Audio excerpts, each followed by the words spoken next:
غلطی ہمارے بڑوں نے کی، وہی غلطی ہم کرتے جا رہے ہیں۔ غلطی کیا ہے؟ تاریخ کے زاویے میں دیکھتے ہیں۔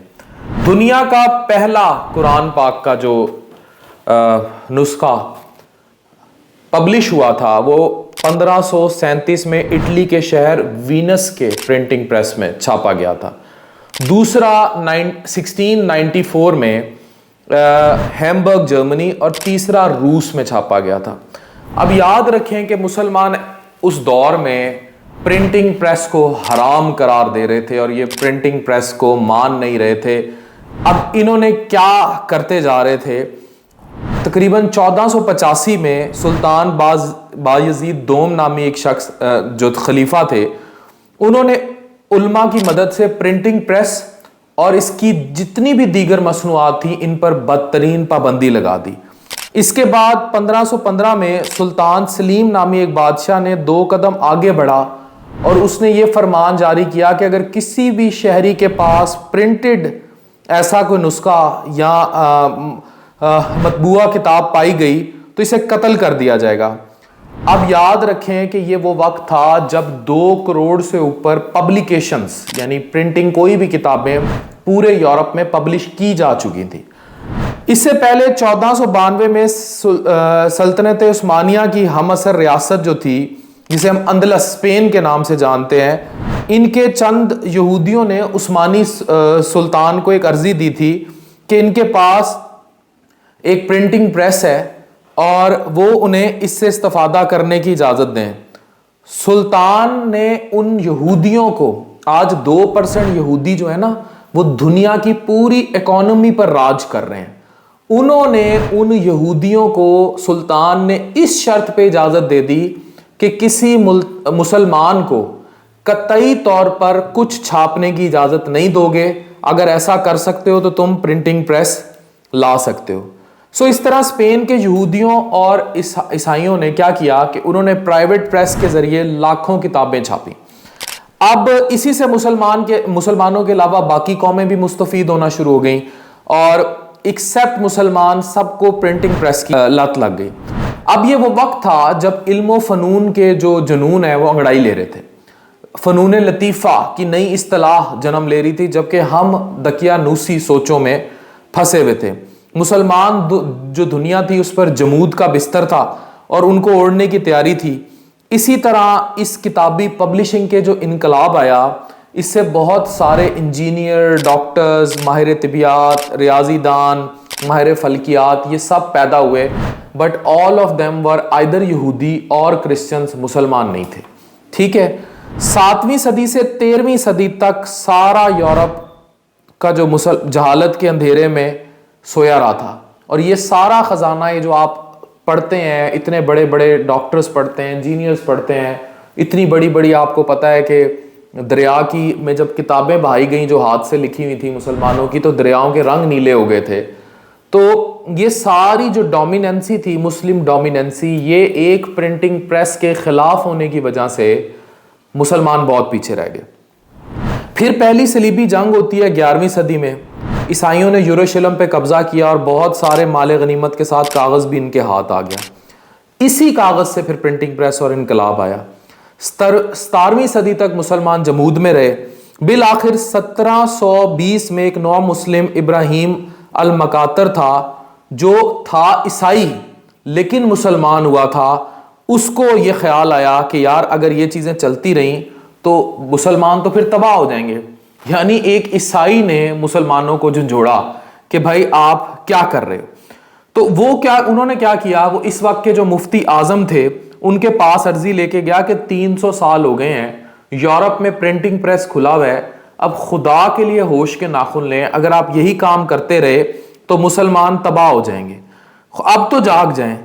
اس نے اپنے ہاتھ سے لکھی ہوئی 100 صفحات کی کتاب گرینڈ مفتی کو دی جو پرنٹنگ پریس کے بارے میں تھی۔ کتاب کو پڑھنے کے بعد وہ جو مفتی تھا جو فتویٰ لگائی کھڑا تھا اگینسٹ پریس، انہوں نے فتویٰ لگایا کہ اب مسلمان اس کو چھاپیں اور خدا کے لیے جو ہے نا پرنٹنگ پریس کی طرف آئیں۔ لیکن ان مفتی صاحب نے بھی فتوے میں کچھ شرائط رکھی۔ انہوں نے کہا کوئی عربی کی کتاب نہیں چھاپی جائے گی، کوئی اسلامی کتاب نہیں چھاپی جائے گی، ہر چھپتے والی کتاب مسلمان حکومت سے منظور شدہ ہوگی۔ اس طرح سلطنت عثمانیہ میں لولا لنگڑا پرنٹنگ پریس لانے والا ایک عیسائی تھا، لیکن دیر بہت ہو چکی تھی۔ یورپ علم و فنون میں مسلمانوں سے 300 سال اور عمومی طور پر 500 سال تک آگے چلا گیا تھا، اور تباہی تھی جو رکنے کا نام نہیں لے رہی تھی۔ اب سوال یہ ہے کہ آج کا مسلمان، آج اگر میں دنیا کو دیکھتا ہوں اور پھر پاکستان کو دیکھتا ہوں تو مجھے نظر آتا ہے کہ ہم لوگ بہت پیچھے جا چکے ہیں، اور سالوں کی ترویج بھی یہی ہے۔ یہ جو آپ کو آج پیسے کی بے قدری نظر آتی ہے، یہ پیسے کی بے قدری جو ہے ہمارے کئی سال کی بے وقوفیوں، ضلالتوں اور پالیٹکس کا خمیازہ ہے جو ہمیں بھگتنا پڑتا ہے۔ یہ اس قدر پالیٹکس کا خمیازہ ہے کہ اس کو امیجن بھی نہیں کیا جا سکتا، اور یہ سب ہمیں بھگتنا پڑ رہا ہے صرف اور صرف اپنی ہٹ دھرمیوں اور سیاست کی وجہ سے۔ ہم لوگوں نے ایک وقت تھا جب دنیا آئی ٹی کی انڈسٹری کے ساتھ پیس اپ کر رہی تھی، یعنی کہ وہ ای کامرس، آرٹیفیشل انٹیلیجنس کی بات ہو رہی ہے دنیا میں، Upwork, Python, Amazon, drop shipping, اس پر کام کر رہی تھی۔ لیکن ہم آج بھی اپنے بچوں کو آئی ٹی انڈسٹری میں انگلف کرنے کی بجائے یا ماڈرن پیسنگ کے بجائے ہم نے ہر بچے کے ہاتھ میں اینڈرائڈ دے دیا، لیکن ہم نے اس کو صحیح استعمال نہیں سکھایا۔ ہمارا بچہ اس سے ٹک ٹاک پہ ویڈیوز بناتا ہے، ہماری لڑکیاں اس پہ ناچ گانے کرتی ہیں، کپڑے اتارتی ہیں، they know what they should do but they do not know کہ اس کا آپٹیمم یوز کیا ہے، اس کا صحیح استعمال کیا ہے۔ چائنا ایسا نہیں کر رہا۔ چائنا ٹک ٹاک کے اوپر اپنے بچوں کو آئی ٹی انڈسٹری سکھا رہا ہے۔ چائنا کے ٹک ٹاکر جو مشہور ہیں ان کا تعلق آئی ٹی انڈسٹری سے ہے۔ دنیا کے یوٹیوبر جو باہر کی دنیا میں مشہور ہیں وہ ہمارے یوٹیوبرز کی طرح گالیاں دے کر مشہور نہیں ہوئے، یا وہ اپنی صرف بیگمات کے ساتھ تھائی لینڈ اور ادھر ہنی مون کے ویلاگز بنا کر مشہور نہیں ہوئے، وہ آئی ٹی انڈسٹریز دکھا رہے ہیں۔ وہ بہت سارا ایسا کچھ دکھا رہے ہیں، یہ نہیں ہو رہا کہ یہاں باتھ روم پہ بیٹھا ہوا ہے کوئی شخص اور وہ اپنا شو کر رہا ہے کہ وہ بہت بڑا یوٹیوبر ہے۔ جو اچھا کام کر رہے ہیں وہ آئی ٹی کو دکھا رہے ہیں۔ پاکستان میں بھی ایسے لوگ موجود ہیں، بہت اچھا کام کر رہے ہیں وہ لوگ، اور ان کو اپریشیٹ کرنا چاہیے۔ پاکستان میں بھی بلال سے میری پچھلے دنوں ملاقات ہوئی، وہ آئی ٹی کا بڑا اچھا کام کر رہا تھا، ویڈیو والی سرکار۔ تو کچھ لوگ ابھی بھی اس کام پر بھی ہیں اور یہ بہت اچھا کام کر رہے ہیں، اور میں ان کو اپریشیٹ کرتا ہوں۔ پرابلم از کہ ہم اپنے بچوں کو سکل نہیں دے پا رہے۔ ہم ڈگری بھی کنونشنل پڑھا رہے ہیں، ایک ایسی ڈگری جس کا پتہ نہیں ان کو فائدہ ہو کہ نہ ہو۔ یہی نتیجہ ہے کہ ہمارے ہاں بے روزگار بچے پیدا ہو رہے ہیں۔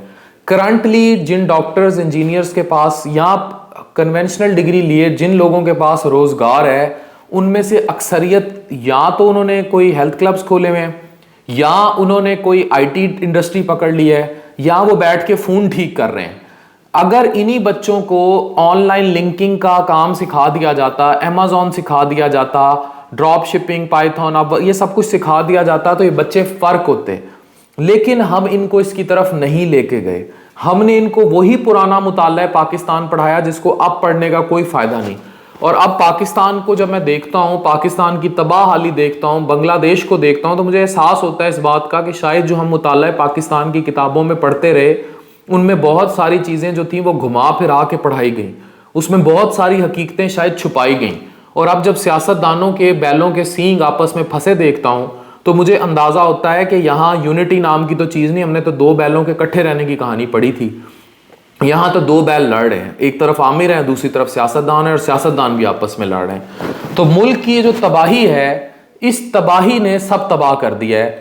اب نہ کوئی ملک میں اس بچوں کے نصاب کے بارے میں سوچ رہا ہے، نہ لوگوں بچوں کو ماڈرن ایرا کے بارے میں بتانے کا کوئی سوچ رہا ہے، نہ جدید ٹیکنالوجی کے بارے میں پڑھایا جا رہا ہے، نہ آئی ٹی انڈسٹری کو دعوت دی جا رہی ہے۔ حیدرآباد انڈیا میں امیزون کے طیارے اتر رہے ہیں، وہاں آئی ٹی انڈسٹری اپنے عروج پر گرو کر چکی ہے، لیکن ہم ٹھہرے اجنبی۔ ہمیں اس بات کا پتہ ہی نہیں دنیا میں کیا ہو رہا ہے، انڈیا میں کیا ہو رہا ہے۔ آج آپ دیکھیں کہ ان کی ہر بڑی انڈسٹری میں کوئی انڈین خاتون یا مرد بیٹھا ہوا ہے۔ آپ کوئی ادارہ اٹھا لیں، ایون ہم کام کرتے ہیں سوشل میڈیا پہ، دبئی، ملیشیا، ہمیں انڈینز سے بات کرنی پڑتی ہے، انڈیا کے لوگوں سے بات کرنی پڑتی ہے، اور انڈینز ہمیں ساؤتھ ایشینز ہوتے ہوئے ہماری مدد زیادہ کرتے ہیں بنسبت گوروں کے۔ اور ہمیں ان سے پھر افسوس ہوتا ہے کہ یار اگر اس کی جگہ کوئی پاکستانی بیٹھا ہوتا تو چیزیں کتنی، ان کے گوگل کے سی ای اوز، آئی بی ایم، ادھر ادھر ساری جگہ آپ کو انڈینز نظر آئیں گے، ان کی بڑی بڑی کمپنیز پہ. کیونکہ آج یہاں کا جو مسلمان آنکھیں موندے بیٹھا ہے اور پرنٹنگ پریس پہ پابندی لگائے بیٹھا ہے، ٹیکنیکلی پرموٹ نہ کر کے، لوگوں کو اویئر نہ کر کے، وہی پرنٹنگ پریس کی پابندی ہم بھگتیں گے. اور انڈیا ہم سے اس معاملے میں بہت آگے جا رہا ہے. یہاں بات مسلمان اور عیسائی کی نہیں ہے، یہاں بات پاکستان اور انڈیا کی ہے. انڈیا اس پرنٹنگ پریس کی ضرورت کو سمجھ چکا ہے، انڈیا اکانومی کی سٹیبلٹی کو سمجھ چکا ہے، انڈیا کی پالیٹکس ہم سے بہت زیادہ میچور ہے. وہ یہ سمجھ چکے ہیں کہ سیاست میں شب خون نہیں مارا جا سکتا، ہم لوگ تباہی پہ تباہی پہ تباہی کیے جا رہے ہیں. یہی زوال ہے ہماری فلم انڈسٹری کا، یہی زوال ہے ہماری ہر طرح کی انڈسٹری کا، اور ہم تباہ ہوئے جا رہے ہیں. آج ہمارا ہیلتھ سیکٹر سفر کر رہا ہے، آج تعلیمی سیکٹر بالکل تباہ ہو چکا ہے، پرائیویٹ ایجوکیشن ہے، تفریق ہے اتنی زیادہ ایجوکیشن میں، گورنمنٹ اور پرائیویٹ سیکٹر میں. ایک ایسی پود پیدا ہو رہی ہے جو آٹے کی لائنوں کے پیچھے، دوسری طرف ٹم ہارٹنز کی لائنیں. تو یہ ساری چیزیں یاد رکھیں کہ اگر آپ نے اپنے ماضی میں مسلمانوں کے جمود کی طرح جو انہوں نے پرنٹنگ پریس پہ لگایا تھا، آج اگر اپنا جمود جاری رکھا، آپ کو تباہی سے کوئی نہیں روک سکتا. ڈاکٹر عفان کیسر سائننگ آف.